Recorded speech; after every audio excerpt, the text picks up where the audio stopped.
Belas kasih polisi berpangkat bribtu ke kakak adik makan nasi garam. Kakak dan adik di Tanjung Balai Karimem, Riau menjadi viral lantaran kondisinya yang memprihatinkan. Bukan tanpa alasan kakak beradik ini setiap harinya makan nasi dan berlauk garam. Bermula ketika Bribtu Yohanes tengah mengunjungi keempat saudara pada Jumat kemarin 8 September 2023. Tak disangka momen memprihatinkan itu diunggah oleh video akun TikTok milik Dede menarik atensi warganet. Dalam video itu terlihat kakak beradik tersebut tampak lahap menyantap nasi mereka meski hanya nasi garam. Melihat itu, Bribtu Yohanes Dede hanya bisa menawarkan diri untuk membeli lauk bagi mereka.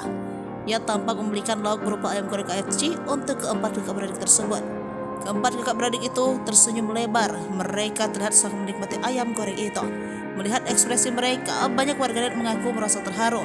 Saat ditanya mengenai kedua orang tua mereka, terungkap sebuah fakta yang cukup membuat hati teriris. Ayah dari keempat anak tersebut rupanya saat ini sedang dipenjara, sementara ibunya terpaksa memulung untuk memenuhi kebutuhan hidup. Uang yang didapat dari hasil mencari barang bekas itu sehari kisaran Rp40.000. Namun hasil itu tampak tidak mencukupi untuk menafkahi keempat anaknya, apalagi ia harus membeli susu dan beras.